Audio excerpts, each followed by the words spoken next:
हम देखते हैं कि जिन्वो कासुमा से बोल रहा होता है। अब मैं ये बिल्कुल भी नहीं चाहता कि कोई भी इलाइट सेन वापस से जिंदा हो। तभी इसी पे कासुमा बोलता है, क्या ये भला तुम क्या बकवास कर रहे हो?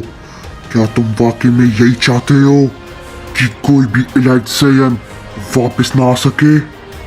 मुझे यकीन नहीं हो रहा तुम्हारी बातों पर कि ये तुम कह रहे हो। तुम जानते हो वो इस पूरे मल्टीवर्स में सबसे ताकतवर बीइंग थे। उन्हें सिर्फ गॉड्स की सेवा करने के लिए रखा गया था। अगर वो लोग जिंदा रहते तो शायद वो सारे सुप्रीम गॉड्स की जगह को ले सकते थे। इस पे जिन्वो कहता है, बस इसी वजह से उन सभी को मिटा दिया गया क्योंकि सुप्रीम गॉड्स ये बिल्कुल भी नहीं चाहते थे। इस पे कासुमा कहता है, क्या तुम्हें लगता है ये सही है? इस पे जिन्वो कहता है, हाँ, क्योंकि अगर किंग अहोरा ज्यादा समय तक जिंदा रहते तो हो सकता है वो सारे ओमनी गॉड्स की जगह ले लेते, क्योंकि उनकी ताकत आम सेंस के मुकाबले 1000 गुना ज्यादा बढ़ जाती थी हर लड़ाई के बाद। इसलिए जब इलाइट सेन और गॉड्स के बीच में लड़ाई चली तो उन सभी को मार दिया गया, लेकिन किंग अहोरा उनको मारना काफी मुश्किल था क्योंकि उनका सामना कोई भी नहीं कर पा रहा था। लेकिन फिर भी किंग अहोरा को किसी तरीके से मार दिया गया। उन सभी गॉड्स के हाथों इलाइट सेन आने वाले समय में सबके लिए खतरा बन सकते थे और गॉड्स को उन सभी को मारना एक सही डिसीजन था।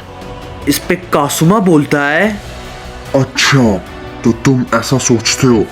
तुम्हें नहीं लगता कि इलाइट सेयन के साथ गलत हुआ है क्योंकि तुम एक खुद इलाइट सेयन हो?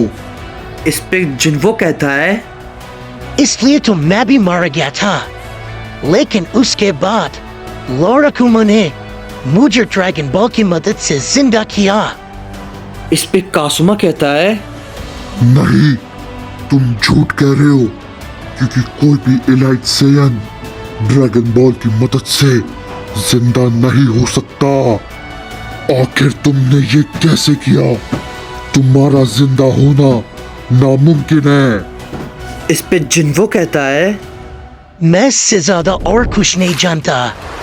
तुम्हें ये सब रोकना होगा कासुमा। जो पहले हो चुका है मैं नहीं चाहता कि वो तबाही वापस से हो। इस पे कासुमा कहता है, होने के लिए बचा ही क्या है? मैं हर हाल में तुम सबको मार कर ही रहूंगा। तुम मेरा साथ देते हो तो ठीक है, वरना अफसोस मुझे भी तुम्हें इन लोगों के साथ ही मारना होगा। इस पे जिन्वो कहता है, अगर तुम्हें लगता है कि तुम ये कर सकते हो तो करो, क्योंकि मैं ये किसी भी कीमत पे नहीं होने दूंगा। ये कहने के बाद कासुमा जिन्वो के ऊपर वापस से हमला करता है, जिसे जिन्वो रोकने की कोशिश करता है। लेकिन हम देखते हैं कि जिन्वो को कासुमा का हमला काफी जोर का लगता है, जिससे कि वो थोड़ा सा पीछे हट जाता है।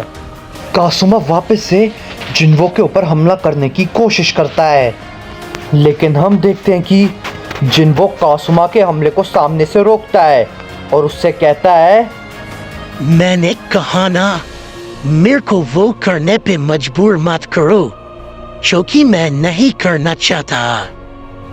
ये कहने के बाद हम देखते हैं कि जिन्वो एक खतरनाक की ब्लास्ट सीधा कासुमा के ऊपर करता है, जिससे कि वहां पे एक बहुत बड़ा धमाका होता है। कासुमा उसे रोकता है और उससे कहता है, तो तुम भी मुझसे कुछ छुपा रहे हो? चलो दिखाओ जरा। ये कहने के बाद हम देखते हैं कि जिन्वो और कासुमा एक दूसरे के ऊपर कई सारे हमले को करने लगते हैं। दोनों एक दूसरे को हमले को रोके जा रहे होते हैं। इस पे वो दूसरा सेन बोलता है, चलो भी जिन्वो, अब तुम्हें ये करना होगा क्योंकि तुम ही अब हमारी आखिरी उम्मीद हो। इस पे कूरी कहती है, जा, लेकिन ये कैसे मुमकिन है? कासुमा को जिन्वो को हराने में दिक्कत हो रही है। उसने गोकू, वेजिटा, यामुशी और यहाँ तक कि ज़ेनोसामा की शक्ति तक को सोख लिया, लेकिन वो भला इसे हराने के लिए इतनी मेहनत क्यों कर रहा है? मैं समझ नहीं पा रही हूँ। इस पे क्योगा कहता है, शायद हो सकता है कि जिन्वो के पास भी सेलेस्टियल सील ना हो, इसलिए उसे हराना इतना आसान नहीं है, क्योंकि अगर उसके पास कोई भी सेलेस्टियल सील ना हुई तो कासुमा को उसको कोई भी कमजोरी नहीं मिलेगी। फिलहाल कासुमा के पास उसकी कोई भी कमजोरी नहीं है।